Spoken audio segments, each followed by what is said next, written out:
Hey everybody, it's Master Gallengeist here, bringing you my review for the latest episode of Supernatural: The Future. And this was a really good episode that really advanced the plot forward, kind of heading into our endgame in reference to the Nephilim and everything. So we start out and we see where Kelly and Dagon are right now, and Kelly's not doing so great. She's refusing to eat. Dagon forces her to take vitamins, hasn't been taking a bath and everything, and Dagon's just play the game, okay? You're gonna die anyway, and then your kid's gonna take, all the weak entities, like humans, angels, demons, and consume them.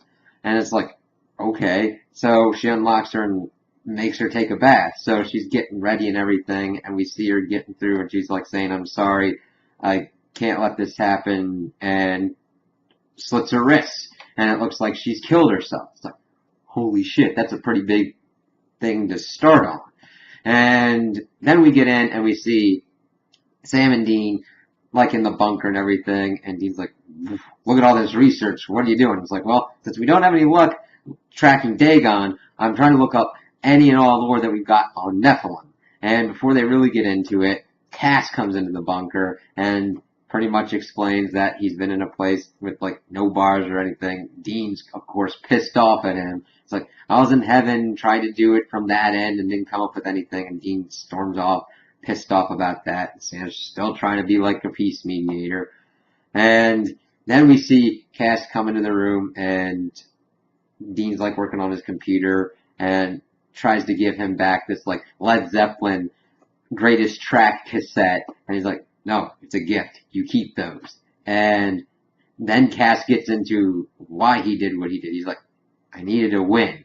I needed it bad. I couldn't find you. I couldn't find Kelly. And Dean is just like, listen, I understand that.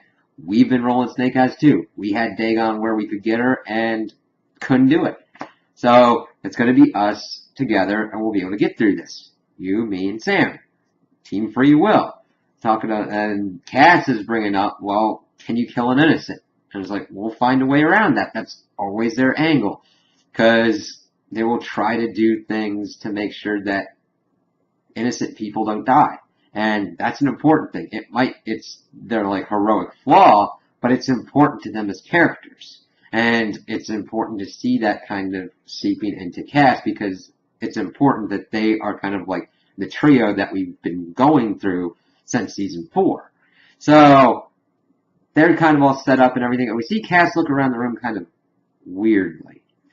And, of course, then we get to see Dagon with Kelly and all that. And we see that Kelly's body is not in the tub. Then we see her in the corner and everything. And Dagon's like, what did you do? And she's like, he wouldn't let me die.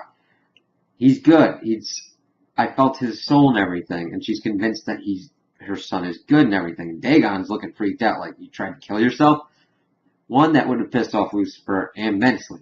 But it's like, she's thinking, okay, if the Nephilim's got this much power to actively be able to do this, what's its endgame goal? And of course, he's trying to spin it that, oh, it was just doing it for its own survival purposes. No problem with that. So, once we get to see that, we see that Dagon goes back upstairs, watching TV and everything, and we see Cass talking with Kelvin. And, of course, he's like, do you have it? And Cass has taken the cult from Sam and Dean. So, they're using that to kill Dagon and Kelly. And they had heard this celestial pulse, and, of course, that was because of Kelly and the expenditure of energy from the Nephilim to revive her. Of course, their other angel dude comes in, so it's like, alright, they're in the house. So they go on the little sneak operation, and of course, Cass tries to shoot Dagon with the bullet, and it doesn't work. So, of course, the other angel and Kelvin try and, hold Dagon off long enough for him to get to Kelly and kill her, and of course, he gets down there and doesn't do it. We also get back, and we see Sam and Dean pretty much trying to figure out what happened to the cult. We learned that instead of putting it in the safe, Dean has been hiding it under his pillow. Because that's where he felt it was safest. And of course, Dean is like, alright, we find him, we kick his feathered ass. It's like, well, if he wouldn't have taken the cult if it wasn't something that really needed the cult to kill. Alright, we find out what's going on, then we kick his feathered ass. And of course they were trying to call him before they commenced the operation to go after Dagon, and of course he was ignoring them. So then we get into it and we see that Cass did not kill Kelly. And he's lamenting the fact that he couldn't finish his mission, and the reason he was doing this was he didn't want Sam and Dean involved. He wanted them to be safe and not put in a position where they would have to kill an innocent. Cass has been doing this thing of essentially trying to take on the burdensome role of, if there needs to be a hard choice that needs to be done, let it fall to me so that way they don't have to bear the guilt. And it's interesting to see Cass kind of evolve this role throughout all the seasons, because at first he would follow orders and everything, then he would try to be the one to make the orders and be God in heaven, and then just kind of like evolving to this point of being who he is now. And of course, Kelly's like, you know what? Why did you let me live and everything? He's like, I don't know. We just need to get you as far away from Dagon as possible. This leads them to getting to a motel room, and of course, he's trying to keep her as safe as possible so that Dagon wouldn't be able to find him. Gets her some water and everything, and of course, that's when the baby starts kicking, and he touches her belly, because she's like, come on, just feel it. And he's like, kind of happy to feel it. And then we see something very interesting. Kelly's eyes go golden, and the irises, not the color of a demon, more along the lines of Lucifer's irises going red, more so than like a full-on demon. And we're seeing this go, and this is important because it's more that his child is following Nephilim rules, being more angel than demon. And that's an important fact because Lucifer had been cast out. You would have had doubts about what was going on. So we see that Kelly's eyes go this color, and she sees a vision of the future of like this thing on the ground going up and this fire. And of course, she's kind of confused at this at first, but that's kind of where we're left off with that. We also get into the fact that Sam and Dean have kind of figured out a plan to kind of help Kelly, because Sam has like this brain rush moment being like, okay, trying to instead track the Nephilim to try and find them. The Grace. What if we can extract the Grace from the kid to make it human? It's like, okay, there we go. That's our win. And of course, this is what they're pretty much have in mind when they're driving to try and find Cass. We also see Dagon relaying the information to Lucifer, and Lucifer being frickin' pissed and hurting Dagon. And of course, we find out the whole plan is that Dagon wanted to be the mommy and Lucifer the daddy and the son and everything. And it's like, you're telling me that Cass has my son? And like the rage that Mark Pellegrino was able to convey with Lucifer was just great and scary. And seeing Dagon cower back from that, it's like, you find them. You find my boy, or I will make your torments infinite. And it's like, holy shit. Dagon better go do that. So, after Cass was pretty much having his like moment with Kelly, there's a knock on the door, and we see Sam and Dean. Sam had pretty much put a tracking app on Cass's phone, because Cass and them had to stay there because they had to fix the truck. And you see Cass Googling how to fix the truck and everything on his phone beforehand. And of course, Dean puts him up against the walls asking him what the hell, taking the Colt and everything, and what's he doing? And they see Kelly's there. They run the plan by Kelly, and she's like, no. Her plan is to go with Cass and have Cass take her to heaven. That was their big kind of idea. And now it would kill her and the child, but it would be painless and swift. And she doesn't want her son to lose what makes him special. Wants him to either go through the heaven route or just be born. And of course, Sam and Dean are confused with this. They're like, come on, let's just go to the bunker, talk it out, and figure out what's going on. So of course, Cass and Kelly go towards the car, and Cass is like, Dean, it's locked. So he throws them the keys, talking about how it's like hurting cats. And of course, Cass is sitting in the back, and Kelly's sitting up front, and she takes the keys and goes. And the look of confusion on Sam, like, you stole the Impala? And Dean's just like, oh. So Dean, of course, has to fix the truck, and that's when they go after them. And Kelly's like explaining what her rationale is for doing this. Like, listen, maybe you don't have faith, but you will have faith because of what she's seen in the future. And how that, like, yeah, maybe it's a miracle because I wasn't that important. I was in an unprofessional relationship with my boss. What does it all mean? You know what I mean? So they were able to get to the sandbox, of course, and they get there, and Joshua steps out. It's like, don't worry, everything's going to be okay. And, of course, Dagon comes there. And we've seen previously that she would have been torturing Calvin, and she's like, I've been here for hours.